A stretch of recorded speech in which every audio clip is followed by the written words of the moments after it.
Should pit bulls be banned? Top 3 pros and cons. Pit bull bans, top 3 pros and cons. Pro/con arguments, discussion questions, take action, sources, more debates. Breed-specific legislation, BSL / is a blanket term for laws that regulate or ban certain dog breeds in an effort to decrease dog attacks on humans and other animals, according to the American Society for the Prevention of Cruelty to Animals, ASPCA /. The laws are also called pit bull bans and breed discriminatory laws. The legislation frequently governs any dog deemed a pit bull, which can include American Pit Bull Terriers, American Staffordshire Terriers, Staffordshire Bull Terriers, English Bull Terriers, and Pit Bull mixes, though any dog that resembles a pit bull or pit bull mix can be included in the bans. The term pit bull refers to a dog with certain characteristics, rather than a specific breed. Pit bulls are targeted because of their history in dog fighting. The Romans believed the British to have better trained fighting dogs and began importing, and later exporting, the dogs for war and entertainment, wherein the dogs were made to fight against wild animals, including elephants. Fighting dogs arrived in the United States in 1817, whereupon Americans crossbred several breeds to create the American Pit Bull. Should breed-specific legislation, pit bull bans, be enacted? One goal of BSL is to prevent dog attacks on humans, dogs, and other animals before they happen. First, attacks by pit bulls, for instance, almost always result in severe injury. Of those deaths, 284 were attributed to pit bulls, 45 to Rottweilers, 20 to German Shepherds, 15 to American Bulldogs, and 14 to Mastiffs, all frequently banned breeds.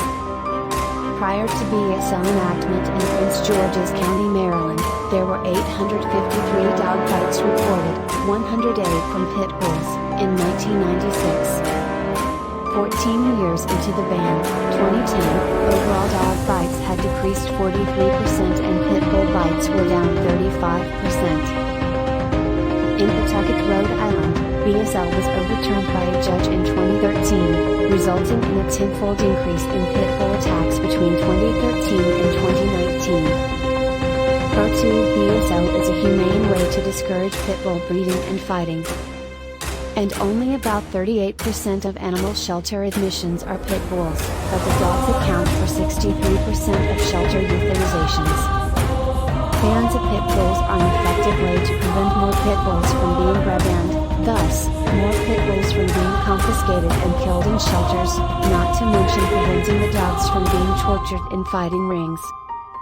Pit bulls are more likely to be confiscated or surrendered to a shelter because they are disproportionately selectively bred for fighting, and, therefore, more likely to injure or kill a human, another dog, or other animals.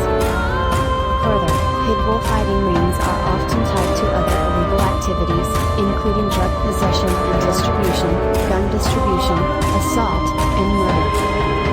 BSL eliminates or lessens these problems at the root by preventing pit bulls from being bred in the first place, much less allowing the dogs to be trained, abused, or neglected into aggressive behavior. Pro 3 pit bulls and some other dogs are genetically dangerous. As Daphna Nakmanovich, Senior Vice President of Cruelty Investigations for PETA, explained, pit bulls are a breed-specific problem, so it seems reasonable to target them. The public is misled to believe that pit bulls are like any other dog. These dogs were bred to bait bulls.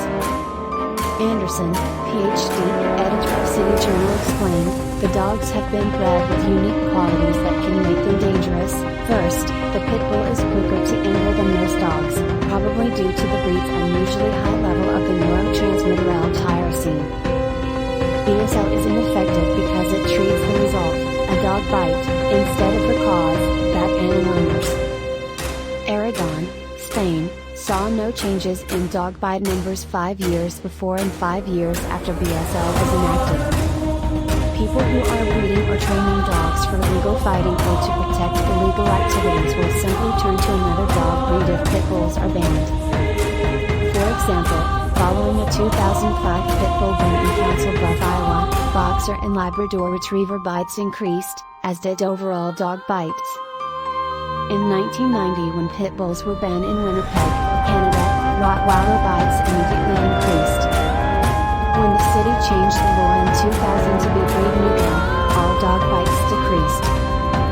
According to a study of fatal dog bites between 1979 and 1996, although fatal attacks on humans appear to be a breed-specific problem, pit bull-type dogs and Rottweilers, other breeds may bite and cause fatalities at higher rates.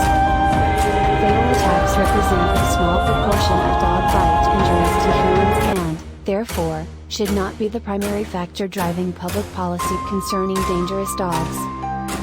The ASPCA also notes chaining and tethering dogs outside, lack of obedience training, and selective breeding for protection or fighting are risk factors for dog attacks. Legislating for animal ownership would be more effective than bans. And, of course, breeds not covered by BSL also bite.